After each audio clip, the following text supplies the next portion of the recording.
మనం భక్తితో చేసుకున్నా కూడా భక్తితో పాటుగా దానికి తంత్రం ఉంటుంది. అది గురువు ఉపదేశం చేయాలి. అది యోగ కుటుంబం. అది శివుడి కుటుంబం అంతా యోగ కుటుంబం. నేను చాలా మాటలు చెప్పాను. శివుడు కానీ, పార్వతి కానీ, లేకపోతే గణపతి కానీ, లేకపోతే సుబ్రహ్మణ్య స్వామి కానీ, అది యోగ కుటుంబం. అది యోగంలో ఎవరన్నా ముందుకి రావాలంటే వాళ్ళే ముందుకు తీసుకెళ్ళాలి. ఈశ్వరుడు పార్వతి పని పెట్టండి, అక్కడ మూల అక్కడ ఉంటారు కైలాసంలో అనుకోండి. మిగతా గణపతి కుమారస్వామి తీసుకెళ్ళాలి. కుమారస్వామి దాకా వెళ్ళడం చాలా కష్టం. కొబ్బరికాయలు కొడితే కుమారస్వామి రాడు.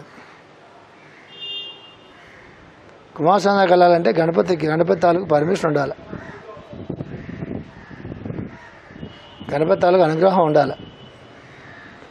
గణపతి అనుగ్రహం లేనిదే ఒక అడుగు కూడా ఎవడు యోగంలో కానీ, కుటుంబంలో కానీ, ఆరోగ్యంలో కానీ, విజయంలో కానీ దేంట్లో కూడా ముందుకు వెళ్ళలేరు. నాకు తెలిసినా తెలియకపోయినా లోపం జరిగే కార్యక్రమం అది. ఋషులు ఏం చేశారంటే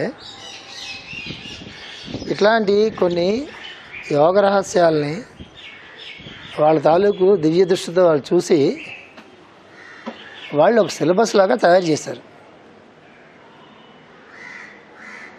ఎవరైతే వాళ్ళ దగ్గర అనేక సంవత్సరాలుగా కఠోరమైన క్రమశిక్షణతో, కఠోరమైన దీక్షతో, ఒకే లక్ష్యంతో, అనన్య భావం లేకుండా, సమర్పణ బుద్ధితో ఎవరైతే ఆ గురువు దగ్గర కొన్ని సంవత్సరాల పాటు సాధన చేసుకుంటూ ఉంటారో వాళ్ళని అట్లాంటి సాధన చేసుకుంటున్నప్పుడు ఏదో ఒక దేవత అంటే మనకి 33 కోట్ల మంది దేవతలని చెప్తారు కదా. సో అది అలా అటు పెట్టండి. ఎందుకు అన్ని కోట్ల మంది దేవతలైనా కూడా ప్రతి కుటుంబం అంటే ఇట్లాంటి సాధన చేసుకునేటటువంటి వాళ్ళు ఉన్న కుటుంబాలకి ఒక దేవతా రక్ష ఉంటుంది. వాళ్ళు పుట్టేటప్పటికే అంటే ఇట్లాంటి జీవితంలోకి రావడం కోసం పుట్టిన కుటుంబాలు ఏమైనా ఉంటే వాళ్ళు పుట్టేటప్పటికీ ఆ దేవతా తాలూకు రక్షణతోనో లేకపోతే ఒక స్పర్శతోనో పుడతారు భూమి మీద. ఏ దేవత తాలూకు వెనక్కి ఉందనేటటువంటి సద్గురువు అయినటువంటి తప్ప మిగతా వాళ్ళకి తెలియదు.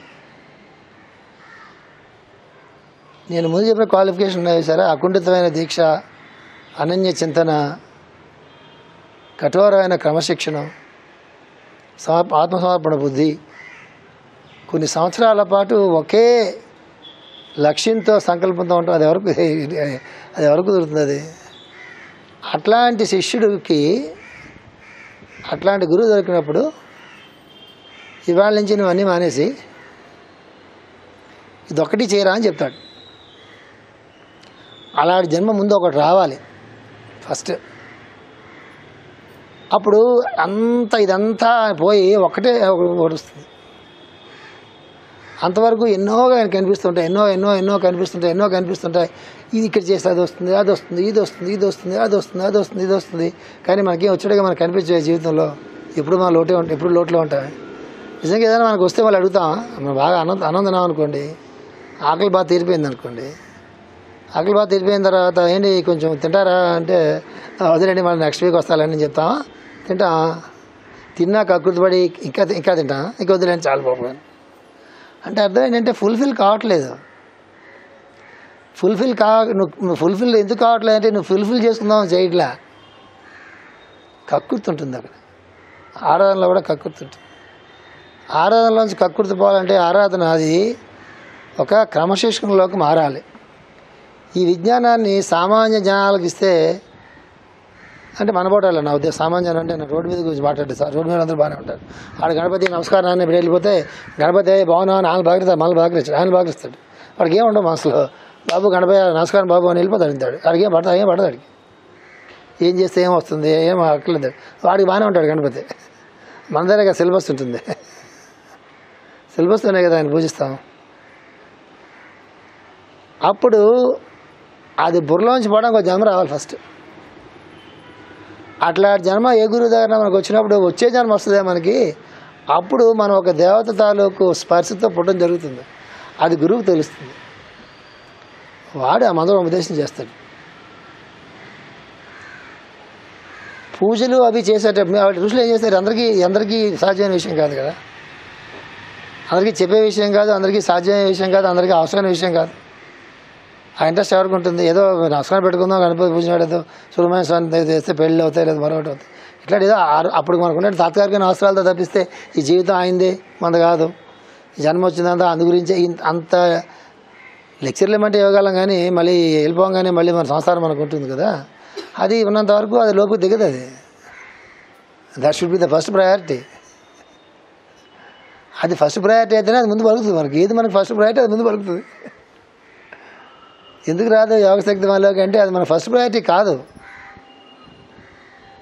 One of the alternatives మనకంతే. అది ఇట్లాంటి మార్గంలోకి మళ్ళీ ఈ గజిబిజిలో నుంచి, ఈ కేకారణ్యంలో నుంచి, ఈ ఆటలో నుంచి, ఇట్లోంచి పట్టుకొచ్చి దారిలోకి తీసుకెళ్ళడానికి మనకు ఉపయోగపడేటటువంటి వాళ్ళు నేను చాలా మాటలు చెప్పాను. ఇద్దరే దేవతలు, గణపతి, ఆంజనేయ స్వామి. వాళ్ళని యోగాది దేవతలుగా పూజించాలి, రక్షలు కట్టుకుని ఊరేగడం కాదు. గణపతిని, ఆంజనేయ స్వామిని యోగాది దేవతలుగా పూజించాలి. ముందు దాని మైండ్కి చెప్పాలి, అది ఇద్దరు యోగా దేవతలు అని చెప్పాలి మొట్టమొదట. ఆ తర్వాత లెవెల్స్కి వెళ్ళేటప్పటికి నరసింహస్వామి, హయగ్రీవ స్వామి వస్తారు. ఇంకా కొంచెం పై స్థాయికి వెళ్ళేటప్పటికి దత్తాత్రేయ స్వామి, దక్షిణామూర్తి వస్తారు. ఇంకా కొంచెం పై స్థాయికి వెళ్ళేటప్పటికి ఇంకెవరు వస్తారు. అంత అడ్రస్ అన్నీ మనకు ఎందుకు, ఇప్పుడు ప్రతిరోజు అన్ని కూడా తిరుగుతూ ఉంటాం కదా మనం. మీకు తెలియదు ఏదో కొత్త విషయం కాదు, కానీ అన్ని కూడా తిరుగుతూ ఉంటాం కదా మనం. కానీ ఇది ఒక హైరార్కీ ఉంటుంది. హైరార్కీలో మొట్టమొదటి గణపతి. ఆయన ఛాలెంజ్ చేశాడు. ఎవరు? కుమారస్వామి. మరుగుజ్జువాడు పెద్ద బొజ్జు వేసుకుని వీడు ఏం పరిగెడతాడు, నాకేమంటే లీడర్షిప్ అన్నాడు. రహస్యాలు ఎంత విచిత్రంగా ఉంటాయంటే, మన ఇంటి దగ్గర ఉంటాయి రహస్యాలు, మన వాకిట్లోనే ఉంటాయి, మన గుమ్మం ముందే ఉంటాయి, మన ఊర్లోనే ఉంటాయి. అడే చేశాడు. అయితే భూ ప్రదక్షిణ పందెం పెట్టమంటే గణపతి నమస్కారం పెట్టినా నేను బొజ్జు చేసుకోలే అన్నాడు. నేనే మార్గం చెప్పాను. ఆయన పరిగెత్తాడు. ఎవరు? కుమారస్వామి. ఈయన గజేంద్ర మోక్షం కదా, నేనేం చేయలే అన్నాడు కదా. వాళ్ళ అమ్మ నాన్న నిలబడ్డారు, చుట్టూ తిరగరా అని నారాయణ మంత్రం చెప్పాడు, నమస్తే మంత్రం చెప్పాడా. మందరికి వస్తే సీవి చేయి, లేకపోతే అన్నీ బాగుంటాయంట. మనం వాడు సీవి వాడు కాదేమో, నీకు ఎవరు వాడు ఎవరు తెలుస్తుందా, తెలిసిపోతుంది. సీవి వాళ్ళ తలకు మొఖాలు ఒకలా ఉంటాయి, ఈకే గారి మొఖాలు ఒకలా ఉంటాయి. ఎవరి మొఖాలు వాళ్ళ మొఖాలు స్పష్టంగా వాళ్ళ గురువులు కనిపించేంతలా ఉండవు, కానీ ఆ పంద తెలిసిపోతూ ఉంటుంది. జగద్గురు పెట్టినవాడా కాదా, లోపల అంతరాంతరాల్లో తెలిసిపోతుంటుంది. మైత్రేయుడి మార్గం అయితే ఇంకో మార్గం, ఏదో మార్గం సంతోషిస్తాము. నా పోటీ ఏదో మార్గంలో స్టికానే అన్నీ ఒక చోటు తీసుకెళ్తాయి కదా. ఏదో మార్గంలో స్టికానే ఉండాలి కదా. ఇది చుట్టూ తిరగరా అన్నాడు. నారాయణ మంత్రం చెప్పాడు. గణపతి పూజ నాడు అదృష్టం బాగుండి బుద్ధిమంతులైన పిల్లలు ఇంట్లో ఉండి వాళ్ళ అమ్మా నాన్న సంస్కారవంతులయ్యండి, వాళ్ళు పొద్దుటే లేచి వాళ్ళ అమ్మా నాన్నకి ముందు వీళ్ళు లేపి వాళ్ళకి ఏ పాలు ఇచ్చి, ముసలు అవుతారు కదా అప్పటికి, అవే పాలు ఇచ్చి ముందు ఇలా వేడి నీళ్ళు పెట్టి శుభ్రంగా స్నానం చేయమని చెప్పాలని, ముందు రోజే వాళ్ళకి మంచి బట్టలు కొనిపెట్టి, మీకు ఛాన్స్ లేదని మీ పిల్లలు అమలు అయిపోయారు. ఇప్పుడు అయినా ఏదైనా ఉద్యమంగానే పనికొస్తేమో ఉపయోగించుకోండి ఈ విజయము. వాళ్ళకి ముందు రోజే బట్టలు కొనిపించి గణపతి ఆరాధనని యోగపూర్వకంగా, ఒక తంత్రం అంటే మాయా మంత్రం కాదు, తంత్రం ఒక విధానం ఉంటుంది. వాళ్ళది పూజ నేను మొదలెడితే అట్లా తంత్రంతో మొదలెట్టాను, మధ్యలో నాకు ఇరిటేషన్ వచ్చింది.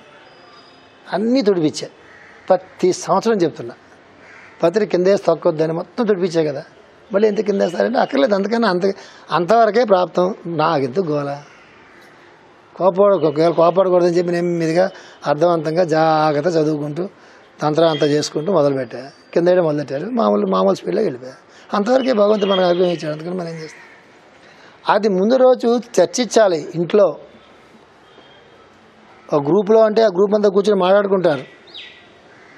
మాస్టర్ గారు ఉన్నప్పుడు మా గ్రూప్ అంతా ఉన్నప్పుడు మరుసటి రోజు ఏదైనా ఫంక్షన్ అంటే పూజ అయితే అది దుర్గాదేవి పూజ, అది కుమారస్వామి పూజ, అది గణపతి పూజ ఏదో తెలిసినప్పుడు ఏ రాత్రి 1 గంటకో 12 గంటలకో మాస్టర్ దగ్గర కూర్చునేటప్పుడు మాస్టర్ గారు ఒకసారి గణపతి గురించి చెప్పండి అనగానే ఆయనకి మొత్తం వేసి కూర్చుని ఫ్రెష్గా 2 గంటలకి ఆ గణపతి ఆరాధన అంటే ఏంటి, గణపతి అంటే ఏంటి, గణపతి మంత్రం అంటే ఏంటి, మౌర్యకి మార్నింగ్ నిద్రపోతున్నాడు లేపి నిద్రలో రాత్రి మా ఇంట్లో వాళ్ళకి ఆయన లేపి మరి ఈ మంత్రం చేసి చూడరా ఎలా ఉంటుందో, నీకు కొండల మధ్య ఉండి అరిస్తే ఎప్పుడు మీరు సరదాగా ఎప్పుడు 4 కొండలు ఎక్కడన్నా ఏ తిరుపతి లాంటి చోట్లకో పెద్ద చోట్లకి వెళ్ళి 4 కొండలు ఉన్నప్పుడు చుట్టూరా మధ్యలో నిలబడి అరిస్తే ఆ 4 పక్కల నుంచి శబ్దం ఏమంటారు దాన్ని ఇంగ్లీష్లో? ఎక్కువ రీతో వస్తుంది, రీక్ సౌండ్ కాదు, రెజనెన్స్. అది ఆ వర్డ్ నాకు కావాలి, రెజనెన్స్. అది కరెక్ట్గా 4 కొండల మధ్య నిలబడి మనం ఓంకారం చెప్తే అది 4 పక్కల నుంచి మనకి వినిపిస్తుంది. నేను మరి ఒక ప్రయత్నం చేయాలి, నీకు మంత్రం చెప్తాను నేను, ఒక నాతో పాటు చెప్తూ ఉండవు చెప్పాడు. ఇలా కాదురా రావట్లేదు నీకు, ఆ లోపల ఎలా వస్తుంది నాకు అర్థం తెలుస్తుంది రావట్లేదు నీకు, మళ్ళీ మార్చు, ఇట్లా చెయ్యి, రావట్లేదు నీకు, మళ్ళీ మార్చు. కలిసిపోయింది నాతో వాడిది. చెప్పడానికి గురువు ఉండాలి. అదేమవుతుంది, ఆ మంత్రం ఏమవుతుందంటే అది ఆ మంత్రాన్ని ప్రతి మంత్రానికి ఒక చేసే విధానం ఉంటుంది. అన్ని మంత్రాలు పుస్తకాలు పట్టుకుంటే ఏమిటి దాంట్లో ఎప్పుడైనా రోడ్డు మీద పుస్తకాలు అన్ని మంత్రాలు దొరుకుతున్నాయి. ఇప్పుడు మూల మంత్రాలు ఆ మంత్రం గురువు ఉపదేశం చేయాలా, ఆ మంత్రం చేసే విధానం ఉంటుంది. అది లోపని గిర్ అని ఆ మంత్రం అన్నాం అనుకోండి, అందరితో అది దాని వైబ్రేషన్ లోపల కంటిన్యూ అవుతుంటుంది. నెక్స్ట్ అన్నా కూడా అది దానికి మళ్ళీ ఆ వైబ్రేషన్ కలుస్తూ ఉంటుంది, లోపల తెలుస్తుంటుంది. ఎక్కడ తెలుస్తుంటుంది, మూలాధారం నుంచి ఇక్కడ తెలుస్తుంటుంది. అది కొత్తగా అనిపిస్తుంది అది ఎవరైనా ప్రాక్టీస్ చేస్తే. అలాంటి ఎన్ని రహస్యాలు ఉంటాయి యోగంలో. చెప్పేయచ్చు కదా, నేను చెప్పరు అట్లా చెప్పేయచ్చు కదా, నేను జీతం రాదు అలా. నాకు చాలా సాధన ఉండాలి, దానికోసమే జీవితం అయి ఉండాలి.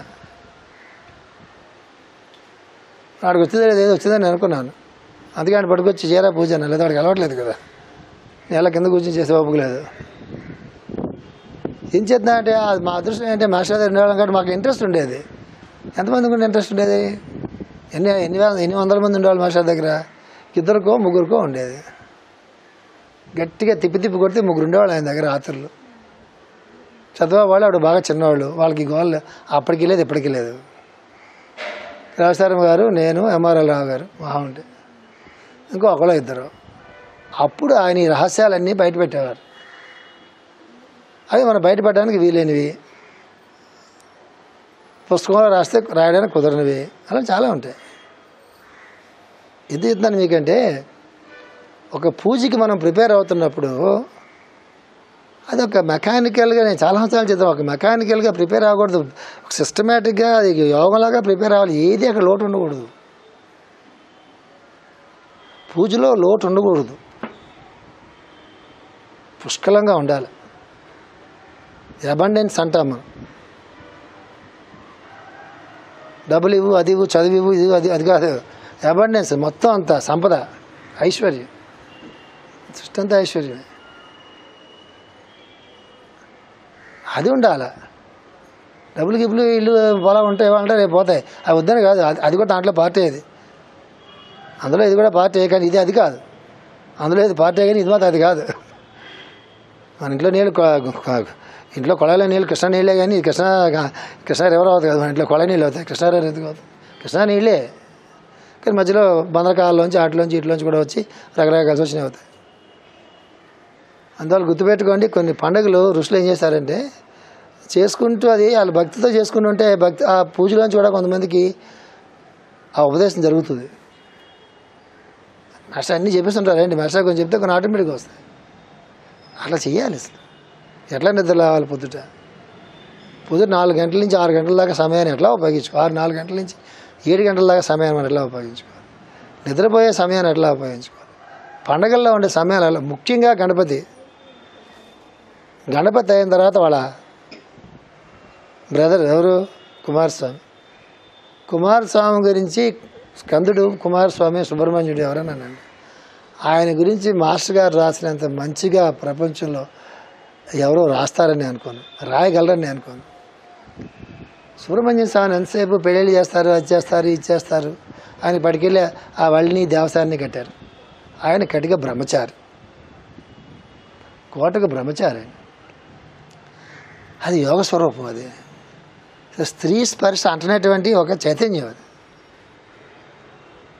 కామం అనే స్పర్శ అనేటువంటి, అసలు కామం అనేది ఎలా ఉంటుంది అనేటటువంటిది లేనటువంటి ఒక శుద్ధ స్ఫటికమైనటువంటి ఒక యోగ స్వరూపం ఉందంటే అది కుమారస్వామి యోగం. ఆయనకి భౌతిక ఆహారం తీసుకుని జీవించినటువంటి వాడు కాదు ఆయన. సప్త మాతృల దగ్గర ఆహారం తీసుకుని ఆయన జీవించాడు. ఆయన యోగంలో కొన్ని రకాలైనటువంటి ప్రాణాయామాల్లో ఎట్లాగైతే కుమారస్వామి పుట్టంగానే ఆయనకి పాలిచ్చి పంచడానికి ఎవరికి సాధ్యం కాదు. అగ్నిస్వరూపం అది. అగ్నికి ఎవరు పాలిస్తే ఏదిస్తే అలా వెళ్ళిపోతాయి. అగ్నిలో పాలు పోతే పాలు కూడా అగ్నిలో వెళ్ళిపోతాయి. అది తాడంగా ఏముండవు అక్కడ. సప్తమాతృకులు కదా, 8 ఆ 7 తల్లులు పాలిచ్చి పెంచారు కదా. ఆ 7 తల్లుల పాలు మన శరీరంలో ఉంటాయి. యోగి ఆహారం తీసుకున్నప్పుడే ఆ శుద్ధత్వం వస్తుంది. దేవస్థాన శ్రీవల్లి సింబాలికల్ క్యారెక్టర్స్ అవి. ఆంజనేయుడికి పెళ్లి చేస్తారు, ఆయన ఘోర బ్రహ్మచారి, ఆయనకి పెళ్లి చేస్తారు. కుమారస్వామికి పెళ్లి చేస్తారు. తప్పేం లేదు. అదొక సాంప్రదాయం ఉంది, ఏదో పురాణాల్లో ఉంది. దేవస్థానం అంటే ఏంటో ఉంది, శ్రీవల్లి అంటే ఏంటి, వాళ్ళ మీద చాలా పురాణ కథలు ఉన్నాయి. ఇది వేరే విషయం. మనం యోగపరంగా మాట్లాడుకుంటాం. మాస్టర్ గారు పురాణ పురుషుడు చదవాలంటే కృష్ణుడు పుట్టం గురించి నేను చదవను. ఆ శైలపుత్రి ఆ చిన్న అబ్బాయిని తీసుకుని ఆ గుహలో నుంచి వాళ్ళ అమ్మ చెయ్యిలు పట్టుకుని ఆ శైలపుత్రి ఇలా చేయి పట్టుకుని వస్తుండే కుమారస్వామి అంటాడు చూసారా, ఆడే శ్రీకృష్ణుడు అంటారు మాస్టర్ గారు. శ్రీకృష్ణుడికి మాస్టర్ గారు కుమారస్వామితో లింకప్ చేశారు యోగంలో. అందరికీ అలాంటి ఉండాల. వీళ్ళిద్దరూ ఉంటే వాళ్ళ తల్లిదండ్రులు వస్తారా దగ్గరికి. వాళ్ళ పిల్లలతో మన పిల్లలు ఉన్నారనుకోండి, పక్కింటి పిల్లలు కూడా మన పిల్లలతో ఆడకుండా మా ఇంటికి వచ్చారనుకోండి, ఎంత దుర్మార్గులైన తల్లిదండ్రులైనా వచ్చారా, రెండమ్మ కూర్చొని పండుగ కూడా వచ్చారు, మీరు కూడా వెళ్తులు అంటారా, థర్డ్ ప్లేస్ ఏనంటారా, తెలియదు మరి అంటారా. సాధారణంగా అయితే అనరు. అట్లా ఈశ్వరుడు పార్వతి వాళ్ళు మనం పిలవలేము. అమ్మాని పిలిస్తే వస్తుంది, కానీ వాళ్ళ పిల్లలతో మనం చేరిపోయాం అనుకోండి, మన అమ్మాని పిలవక్కలే. మనం డైనింగ్ టేబుల్ కూర్చుంటే ఆవిడే వచ్చి తినేసి వెళ్ళిపోంటారా బాబు మీరు కూడా అంటుంది. ఏదో మనకు పెట్టి తినేసేసి ఇలాంటి కొన్ని రహస్యాలు ఉంటాయి. కుమారస్వామి దాకా వెళ్తే తప్ప యోగ చైతన్యం అనేది మేల్కోదు.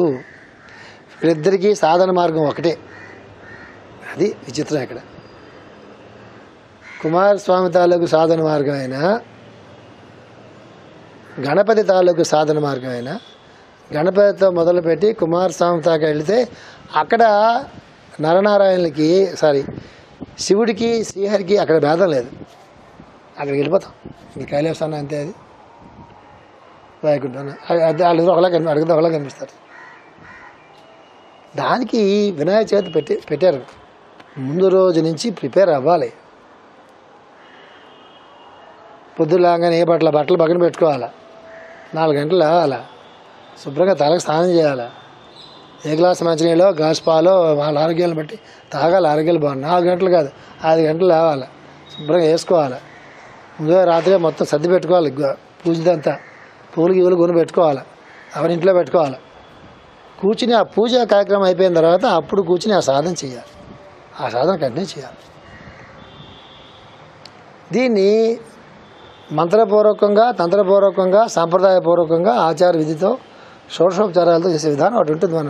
మేమందరూ అట్లా చేస్తాం. మామూలుగా నేను అట్లా చేస్తాను. హోమం చేసి అడగ చేస్తాను నేను. ఆ ట్రాక్ తగ్గిపోతే ఇరిటేషన్ వస్తుంది. తాగకూడదు అనుకుంటాను. చూడకపోతే చాలా ప్రశాంతంగా ప్రతి పదం విడిచి మొదలుపెట్టా. అలా వెళ్ళిపోతే చాలా అందరికీ బాగుంటుంది. కుటుంబాలకు అన్నింటికి బాగుంటుంది, దేశానికి బాగుంటుంది, లోకాలకు బాగుంటుంది. ఎంత బాగుంటుందో అంత బాగుంటుంది. ఎవరికి ఎంత ప్రాప్తి ఉంటుందో అంత బాగుంటుంది. మాస్టర్ గారు మనకు దొరికినటువంటి ఒక కామధేను, ఆయన కల్పవృక్షం. ఎంత పొట్టు పోస్తారు. నీకేం తెలిసిందా వైబ్రేషన్ పొద్దున్న చెప్పిన తర్వాత తెలిసిందా? అందువల్ల మొహక్క మందడానికి ఆ శక్తి ఉంటుంది. గణపతి ఆరాధన నేను మళ్ళా చెప్తున్నాను, మీరు గుర్తుపెట్టుకోండి. మాస్టర్ పార్వతీ కుమార్ గారి తాలూకు మొత్తం వైభవానికి, ఆయన ఇప్పుడు వైభవం అనే పదం ఆయనకి బాగా నచ్చుతుంది. ఆయన లెక్చర్లు మీరు వింటే ఆయనకి వైభవం వైభవం అని చెప్పి ప్రతి లెక్చర్లో ఆయనకు ఒక పదం ఉంటుంది, ఊత పదం. నాకు అలా కొన్ని పదాలు ఉంటాయి. నాకు ఎక్కువ తిట్లు ఉంటాయి అనుకోండి, ఆయన బాబు మంచిగా సాత్వికుడు కదా, ఆయన తిట్లు ఉండవు. ఆయనకి వైభవం వైభవం అనే పదం ఉంటుంది.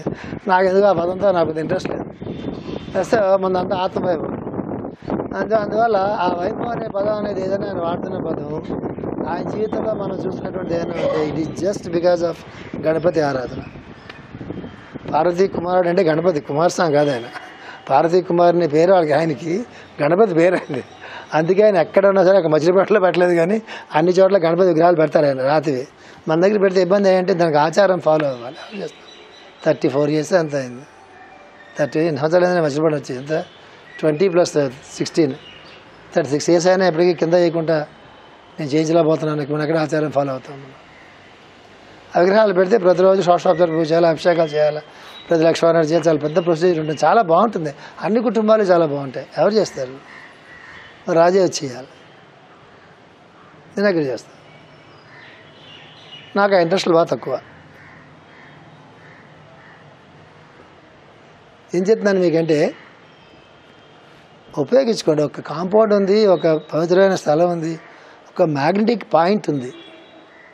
నేను చాలా it is a magnetic point, మీరు ఉపయోగించుకోండి. తిరుపతి కొండ ఉంది, ఇట్స్ ఎ మ్యాగ్నెటిక్ పాయింట్. అది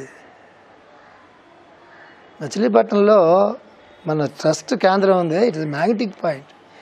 మీరు దాన్ని ఎలాగా షింక్ చేస్తున్నారు. ఇది పెరగాలి. అది మనుషులు పెరగమని నేను పెద్ద అనుకోవట్లేదు. మీరు పెరగాలి మానసికంగా. ఎప్పుడు బంతుల్లాగా హుషారుగా ఉండాలి. అంటే గింతులేమని చెప్పట్లే, గింతులేసి డాన్సులు చేస్తారు కొంత గురువులు. ఈషా వాళ్ళందరూ చూస్తే అలా నేను చేస్తే వాళ్ళు నా పిల్లలు చాలు నాకు. నా టీచర్లు ఎవరు ఆర్డర్ అయితే 60 మందిలో 4 మంది ఆరండి ఉండరంటే, నా పిల్లలు అయితే అంత పిల్లలు ప్రసాదాలు పడ రాండ్రా అంటే 500 మంది ఎక్కువ ఉండరు. ఆ టీవీలో వేస్తే నెక్స్ట్ ఇయర్ ఉండరు. పిల్లలతో బొమ్మలు చేయించి ఆ టెక్నిక్స్ నాకు తెలియదు, బాగా టెక్నిక్స్. నా పిల్లలతో వాళ్ళతో అందరితో బొమ్మలు చేయించి అరే మీరు పెట్టుకుని మీ పేరెంట్స్ పట్టారా అంటే అలాగే పడిచేలు కట్టి క్యూలు కట్టరు. చేయలేను నేను. నాకు 5 నిమిషాలు పడుతుంది. అలాంటి పెడితే వెళ్ళిపోవాలి ఊరి నుంచి.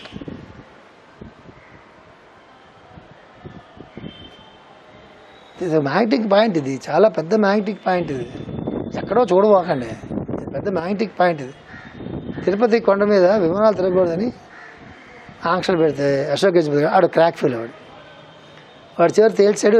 తిరుపతి కొండ మీద విమానాలు తిరగకపోతే అసలు ఎయిర్పోర్ట్లో ఉండడానికి వీల్లేదు, తిరగాల్సిందే అన్నాడు. లాజిక్ ఏంటి తెలుసా? ఇంత తిరగకూడదంటారు తెలుసా? తిరిగితే పాపం అని కాదు, తిరిగితే వెంకటరామూర్తి కోపం వస్తుందని కూడా కాదు. భూగోళం మీద కొన్ని పాయింట్స్కి, భూగోళం మీద కొన్ని పాయింట్స్ ఏవైతే ఉంటాయో 365 days కూడా విశ్వంలో నుంచి వచ్చేటటువంటి కొన్ని యాంగిల్స్ ఉంటాయి. అవి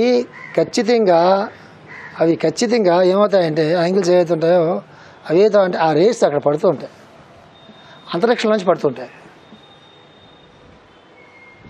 అంతరిక్షంలోంచి ఆ రేసు పడుతున్నప్పుడు, అంతరిక్షంలో నుంచి ఆ రేసు అంతరిక్షంలోంచి పడుతున్నప్పుడు ఏమవుతుంది తెలుసా? ఆ రేసుని క్రాస్ చేస్తూ అరే రాగులు చూస్తాడు ఒకరు కూర్చోమని చెప్పి రావద్దని చెప్పు, రాగులు చేస్తాడు కూర్చోమని చెప్పు. ఆ రేసుని క్రాస్ చేస్తూ మధ్యలో వెళ్ళకూడదు.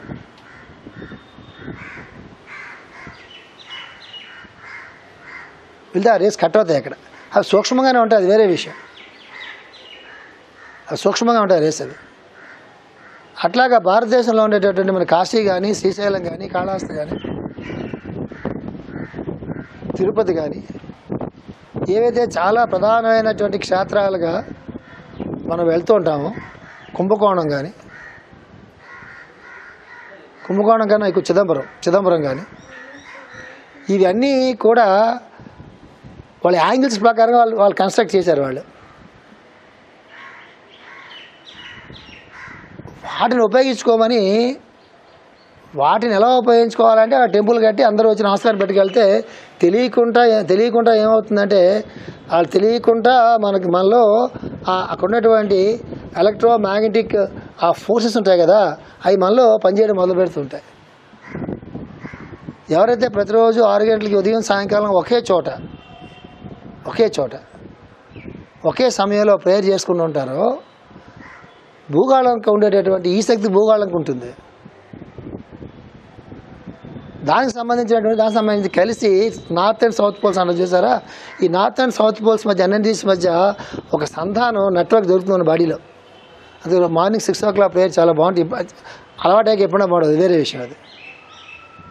కానీ ఆ టైంలో ప్రేయర్ చేయడం చెప్పడానికి కారణం అది. ఆ ప్రాంతాలకు వెళ్తే మనం ప్రేయరే చేసుకోవాలి, ధ్యానమే చేసుకోవాలి. ఏం చేసినా మనకి ఒకలాగా ఉంటుంది. అందుకు ఈ జీవితం మనకు వచ్చింది. అందుకు మనకు తెలియకుండా మన తల్లిదండ్రులు మనం పూర్వజంలో వేసుకున్న అదృష్టమో, లేకపోతే మనం చేసుకున్న మంచి కార్యక్రమాలు, లేకపోతే మన మంచి సంకల్పాలు మనకు తెలియదు కదా. పూర్వజంలో 2 చేస్తుంటాం కదా. చెడు చేయకపోతే మన బాధలు ఉండవు, మంచి చేయకపోతే ఇలాంటి అవకాశం రాదు. ఇప్పుడు నువ్వేంటనేది మీద నీ చేతుల్లో ఉంది. అది పూర్వం మన చేతుల్లో లేదు. ఏదైనా బాధలు పడుతున్నాం అంటే మనం చేసుకుంటాం, సుఖపడుతున్నాం అన్నా కూడా మనం చేసుకునే ఉంటాం.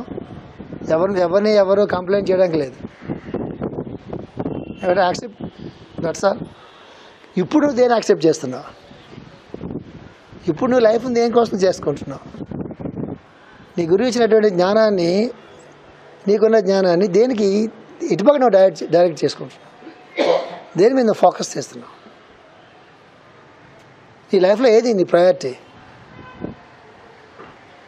అది కేంద్రంగా ఉంటే సెంటర్ ఏదైనా సర్కంఫరెన్స్ నోవేర్, అన్ని చోట్ల కేంద్రం ఉంటుంది, సర్కంఫరెన్స్ ఉండదు అక్కడ. మనం ఎప్పుడు కేంద్రంలో ఉంటాం సార్, మనం ఎప్పుడు పరిధిలో ఉంటాం, కేంద్రంలో ఉంటాం. మనం గుర్తుపెట్టుకోండి, ఎప్పుడు కేంద్రంలో ఉండాలి. అందుకు కేంద్రం పెట్టుకుంటారు, భౌతికంగా ప్రాబ్లం స్టార్ట్ అవుతుంది. అది ప్రాబ్లం. ఎప్పుడు కేంద్రంగా ఉండాలిరా అంటే ఆ కేంద్రం ఎక్కడ ఉండాలా? ఇక్కడ ఉండాలి. మనం ఎక్కడ పెట్టుకుంటాం కేంద్రం? ఇక్కడ భూమి మీద పెడతాం, ప్రాబ్లమ్స్ మొదలవుతాయి. కేంద్రంలో మనం ఉండాలి, పరిధిలో ఉండకూడదు. దానికి ధ్యానం ఉండాలి, లైఫ్ మీద అవగాహన ఉండాలి, జీవితంలో వచ్చిన అవకాశాలను ఉపయోగించుకోవడం చేత కావాలి. ఏది జీవితంలో మనకి ఎదురైనా కూడా అది మాకు లెసన్గా వస్తుంది సుమా అని దాన్ని యాక్సెప్ట్ చేయాలి. మానవమానాలని కూడా అది మన లెసన్స్ సుమా అని యాక్సెప్ట్ చేయాలి. శత్రువులుగా ఎవరైనా వస్తున్నా వాడు కూడా మనం రిమైండ్ చేస్తున్నాడు, భగవంతుడు వాడి ద్వారా రిమైండ్ చేస్తున్నాడు మనల్ని. శత్రువు ఎందుకు అనుకుంటున్నారు అని యాక్సెప్ట్ చేయాలి. అడ్మినిస్ట్రేషన్లో యాక్సెప్ట్ చేస్తే కుదరదు. వాడు ఎద్దకు కూర్చుంటాడు, కింద వాడు ఆఫీసర్ని ఎద్దకు కూర్చుంటాడు. అక్కడ రూల్స్ కుదరవు. ఆడ అడ్మినిస్ట్రేషన్ లాగా ఉండాలా, తన వరకు తనకి ఇలా ఉండాలా. చెప్తుంది ఒకటి చేస్తుంది ఒకటి అన్నట్టుగా ఉంటుంది, అది కుదరదు. అడ్మినిస్ట్రేషన్ వేరు, సంసారం వేరు, సాధన వేరు. యోగా కర్మస కౌశలం. ఏది వాడు అందించుకోకుండానే వాడు పనులు చేసుకుంటూ ఉంటాడు. గణపతిని గట్టిగా పట్టుకోండి, ప్రస్తుతాన్ని చెప్తాను మీకు నేను. గణపతి మంత్రం మాము, గణపతికి గమ్ గణపతి అయినమా గణాంతం గణపతికి వేద మంత్రం. అది లేదు, లక్ష్మీ గణపతి మంత్రం ఉంది. అందరికీ ఇంట్రెస్ట్ కదా మీకు. అది మామూలుగా ఎవరు చేసుకోమని అడ్వైజ్ ఎవరు మెసేజ్ ఇస్తారు కదా పుస్తకంలో. ప్రతిసారి మనం చదువుకుంటే ఓం శ్రీం హ్రీం క్లీం క్లౌం గమ్ గణపతి వరవద సర్వజనమే వశమానే స్వ. ఆ గమ్ అనేటటువంటిది ఆయన బీజాక్షరం. అది ఆ ఒకటే అంటానంటే అనండి, ఏమవుతుంది? నా మొత్తం అంతా నాకెందుకండి, ఆ గమ్ చాలండి అంటే ఆ గమ్మే అనండి, పోనీ అంటుకూడదేమో గమ్ములాగా. చూద్దామా, వైబ్రేట్ అవుతుంది. ఒక ఆయనకి ఒకటే ఉంటుంది బీజాక్షరం. మేషాన్ని అడిగాను, రాముడిది బీజాక్షరం ఏంటి మేషాన్ని అడిగా. రాముడి బీజాక్షరం ఎవరు చెప్పారు? ఎందురా నీ కదా, మన లైన్ కాదు కదా అన్న, నా నక్షత్రం ఆయనదే కదా అన్న, నీకు రాముడు వదిలే కానీ అయితే నరసింహస్వామి ఇస్తారా అన్న. నీకు ఎందుకురా ప్రత్యేకంగా నరసింహస్వామి? నువ్వే నరసింహస్వామి కదా, నీకెందుకురా ప్రత్యేకంగా నరసింహస్వామి అన్నారు. ఎట్లా అన్న, కూర్చో వేదా అని చెప్పి నాకు వ్యవసాయంకి ఏదో మంత్రం ఇచ్చారు. ఆ మంత్రం గురుముఖత ఉపదేశం పొందితే స్థూల శరీరంలో నుంచి సూక్ష్మ శరీరాన్ని చాలా ఈజీగా ఎలా విడగొట్టుకోవచ్చు. ఎలా విడుతుందో అంటే ఆ బంకలా అడ్డుపోయి ఉంటుంది. ఎవరన్నా మన ఆ ఫోటోగ్రఫీ మన దగ్గర తెచ్చి మన అందరి ఫోటోలు తీస్తే బంక్ ఉంటుంది కదా, అంటే పెళ్ళైన కొత్తల్లో మంచం మీద కొత్తగా పడుకుని పడుచుకుని ఇక మళ్ళీ జీవితాంతం అయిపోయింది అంటుకుంటా అట్లా ఉంటాయి. అవి ఎడవ అవి ఇలా ఆ DNA అంటే ఎలా ఉంటాయి విడవ. చలికాలంలో పిల్లలు పట్టుకుని ఉంటారు మనల్ని విడవదు, అంత గట్టిగా పట్టుకుంటుంది మనం విడాలి. అది విడితే అది పెద్దదైపోతుంది. మనం ఇంతే ఉంటాం. ఆ సూక్ష్మంలో ఏమైపోతుంది తెలుసా, అది కానీ ఒకసారి బయటకు వస్తాయి అది అలా అలా అలా అది వెలుగు శరీరం కదా, అది అట్లా అట్లా అట్లా అయిపోయి ఆ పెద్ద శరీరం అయిపోతుంది. అది అక్కడ పడితే తిరుగుతుంటుంది. టికెట్లు అక్కర్లా, ఫ్లైట్ టికెట్లు అక్కర్లా, ఎవరి కాలుతాలు కనిపిస్తుంటుంది, వీళ్ళే ఎవరి కాలుతాలు చెప్పొస్తూ ఉంటుంది. ఇప్పుడు నాకేం రావు కానీ చెప్తున్నా, నా మంత్రం ఇచ్చారు మాస్టర్. కొంతమంది నాకు తెలిసిన పిల్లలకి మన జగద్గురుపేటలో ఒకరిద్దరు నాకు తెలిసిన వాళ్ళు ఉన్నారు, వాళ్ళకి అప్రయత్నంగా జమతా వచ్చింది ఆ లక్షణం. వాళ్ళు పూర్వజంలో ఆ సాధన చేస్తున్నారేమో వాళ్ళు. ఆ మంత్రాల్లో ఆ శక్తి ఉంటుంది. అది చెప్పడం కోసం చెప్తాను మీకు. నేను ఉత్తనే క్యాజువల్గా మెకానికల్గా ఆ పుస్తకాలు ఉన్నాయి కదా అని చెప్పి HMV గ్రామ్ఫోన్ రికార్డు లాగా ఊరిక ఆ మంత్రాలు చెప్పేసి ఈ మంత్రం అయిపోయింది, నెక్స్ట్ మంత్రం, నెక్స్ట్ మంత్రం, నెక్స్ట్ మంత్రం చెప్పా కదా. తమ్ముడు శివానంద గురి దగ్గరికి వెళ్ళి, గురుగారు ఆ నక్షత్రం అయిపోయింది గురుగారు, ఇంకేం చేయాలని అడిగితే అరే పైనుంచి కిందాగా చూసి నక్షత్రేష్ట అయిపోయిందా, ఇప్పుడు ఏం అడుగుతున్నారు మీరు అని అడిగారు. నక్షత్రేష్ట అయిపోవడం ఏంటండి, 20 నక్షత్రాలతో సాధన అయిపోవడం అంటే మనం వెళ్ళి ఆ కర్మబంధాలు మొత్తాన్ని చీల్చుకుని ఆ మొట్టమొదట ఆది అంటావే మనం ఏదో ఎవరిది సివి గారిది అక్కడ ఉంటాం మనం. వెళ్ళిపోయాడు గురుగారు, ఏ సత్యబాబు ఏంటి మీరు ఇచ్చారు కదా గురుగారు ప్రోగ్రామ్, నక్షత్రేష్ట హోమాలు అయిపోయాయి గురుగారు, 27 అయిపోయింది, అది ఏం చేయమంటారు, నెక్స్ట్ చెప్పండి గురుగారు. అట్లా చేసుకుంటూ ఉండండి.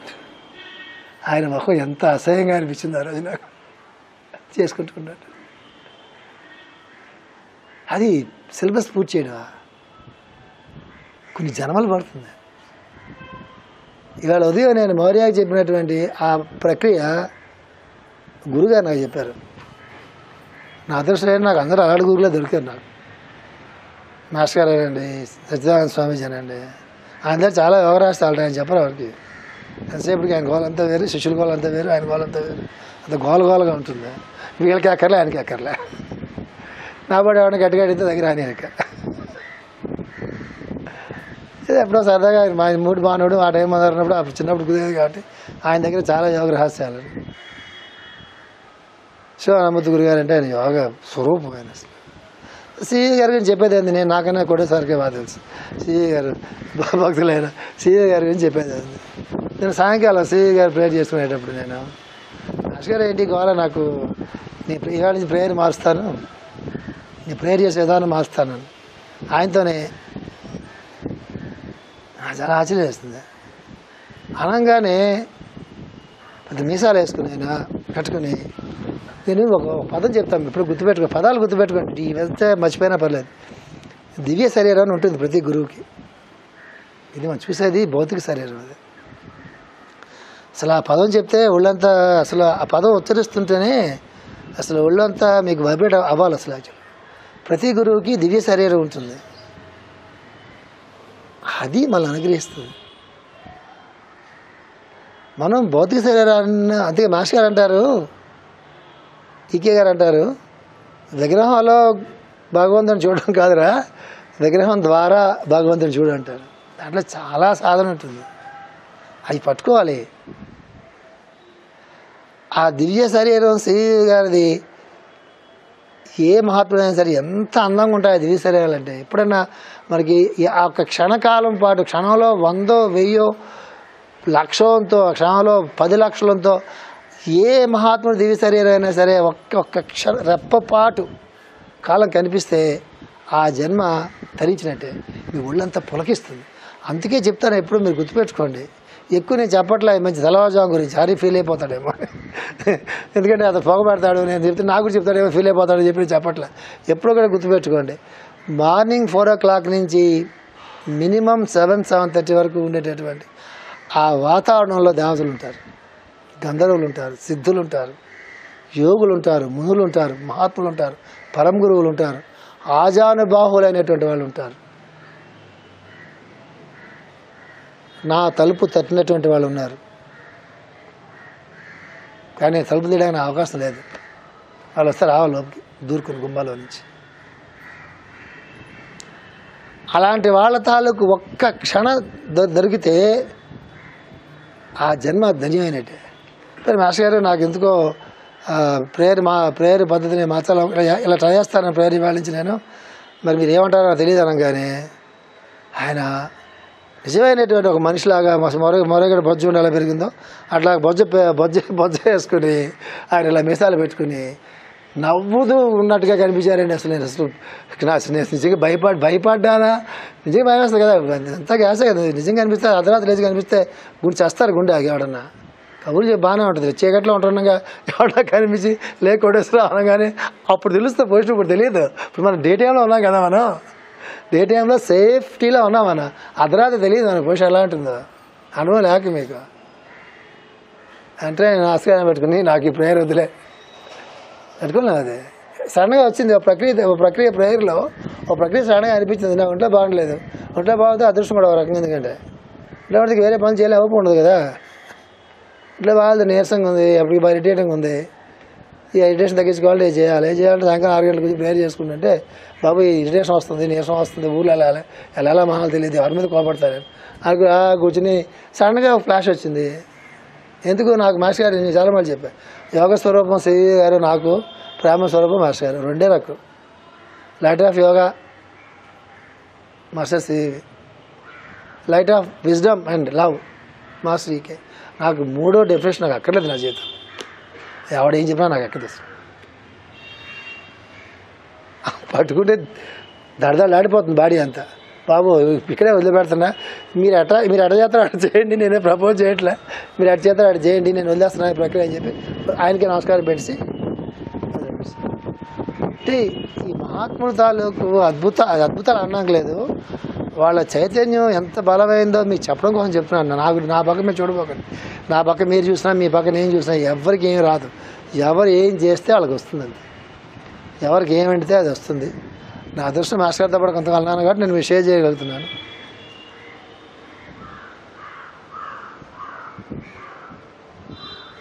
ఇది సో గణపతి నవరాత్రిని 3 పాయింట్లు గుర్తుపెట్టుకోండి.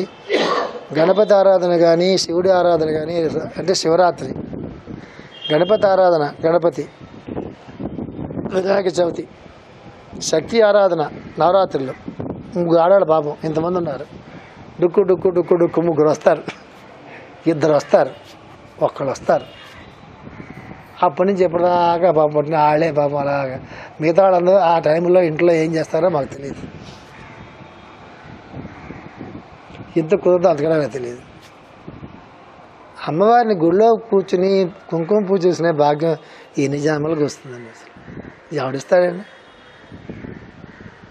మచిలీపట్నం కాబట్టి ఇక్కడ మచిలీపట్నంలో కొన్ని అతీతమైన ఫీలింగ్స్ ఉన్నాయి, ఇక్కడ కొంచెం కులాతీతమైనటువంటి ఒక వ్యవస్థ మచిలీపట్నం ఉంది కాబట్టి అందరినీ చేసుకొని వస్తారు. మిగతా చోట్ల వీళ్ళు చేయండి, దగ్గర కూడా రాని ఇప్పుడు పెరుగుతుంది బాగా. అది అసలు మనకు సొంత గుడి ఉంది మనకి శుభ్రంగా, అందరూ హ్యాపీగా కూర్చొని చేసుకోండి, మ్యారేజ్ చేసుకోండి, గాయత్రి చెప్పుకోండి అని చెప్పారు.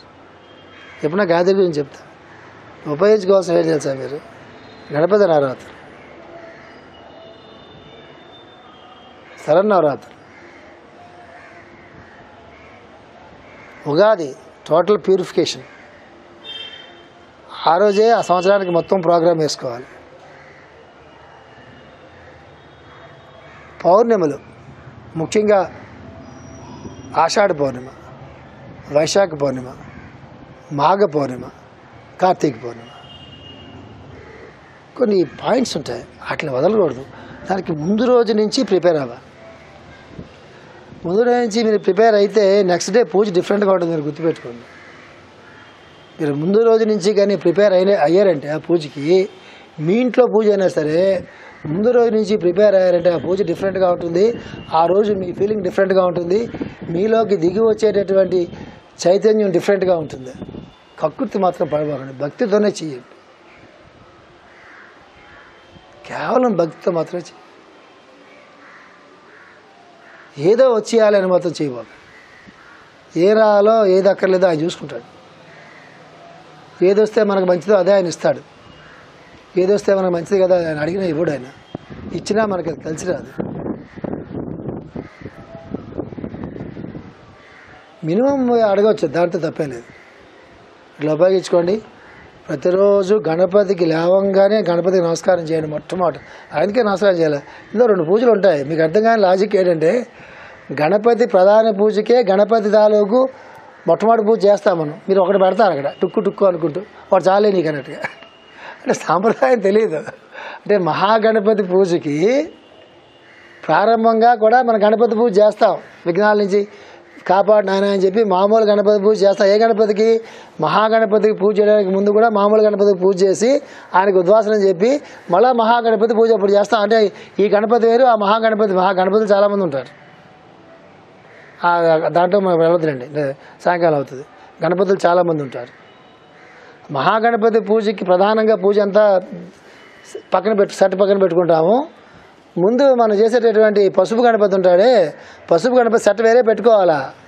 ప్రతి సంవత్సరం ఒక సెట్టే పెడతారు. ఆ గణపతి ఒకటే కదండి, ఇది మీ భిన్నత్వంలో ఏకత్వం కదా అంటారు. పాఠం బాగానే ఉంటుంది, పూజకి కుదరదు. సాంప్రదాయం తెలియదు. అంటే గణపతి గురించి గణపతి పూజ చేయడు. అంటే విఘ్నాలను తొలగించమని చేసే పూజించే ఆయనకి ఆ పూజకి విఘ్నాలు కలిగించుకోకుండా ఆయన్నే ప్రార్థించటం ఎంత యోగం ఉందండి దాంట్లో అసలు అర్థం చేసుకుంటే. అంటే అలా ఉంటూనే ఉంటాయి. ఏదైనా సరే ఏదైనా నీరసంగా ఉన్నా బాగానే గణపతి గురించి బాగానే చెప్పాను అనుకుంటున్నాను. ఆయన మీ అందరినీ అనుగ్రహించాలా. ఒకటేసారి టైంకి వచ్చారు, ఒకటేసారి హరి కనిపించకపోతే ఏంటో లోటుగా ఉంటుంది. కాంపౌండ్లో రామప్రసాద్ గారు వచ్చారు, లేట్గా వచ్చిన. ఆయన ముందు వస్తారేమో, ఆయన కూర్చోబెడదామని నా ఓపిక లేదు. డాక్టర్ మాట్లాడుతున్నాడు 10 days రాత్రి ఇన్స్ట్రక్షన్, 10 days బెడ్ రెస్ట్ తీసుకుంటే మీ తర్వాత బాగుంటారని మేము అనుకుంటున్నాం. 10 days బెడ్ రెస్ట్ అన్నారు. ఆ సాయంకాలం 10 దగ్గర మళ్ళీ కౌంట్ 83కి వచ్చింది ప్లేట్లెట్ కౌంట్.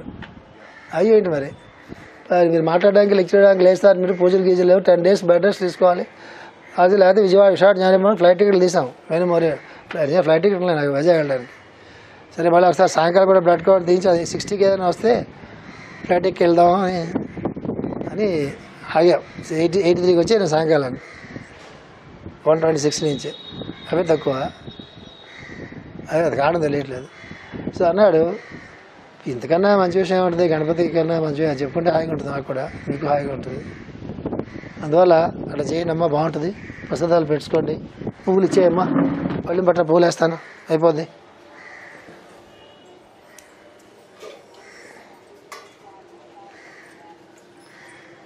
ఏదైనా ఇవాళ పొద్దుట మన గుళ్ళోకి ఇవాళ ఉదయం 4:30 లేచాను. నేను 7 గంటల దాకా ఇంట్లో ఆరాధన చేస్తాను. ఎప్పుడు చేయను అంతసేపు నేను మా ఇంట్లో. 7 దాకా నేను సాధన చేసుకున్నాను. మోరే కూడా పక్కన కూర్చోబెట్టుకున్నా, వాటితో పూజ చేయించా. అప్పుడు గుడికి వచ్చా. One of my very special days in my life. ఆ రోజు మీ అందరూ వచ్చారు. ఇవాళ ఇక్కడ ఎవరైతే వచ్చారో వాళ్ళందరూ ఏమనుకుంటున్నా అంటే వీళ్ళంతా కూడా మాస్ గారి బ్యాచ్ అనమాట, రాముడు బ్యాచ్ అనమాట. వాళ్ళే ఈరోజు ఇక్కడ రాగలిగారు. నిజంగా నాకు చాలా ఆనందంగా ఉంది. ఇట్లాగే కంటిన్యూ చేయండి.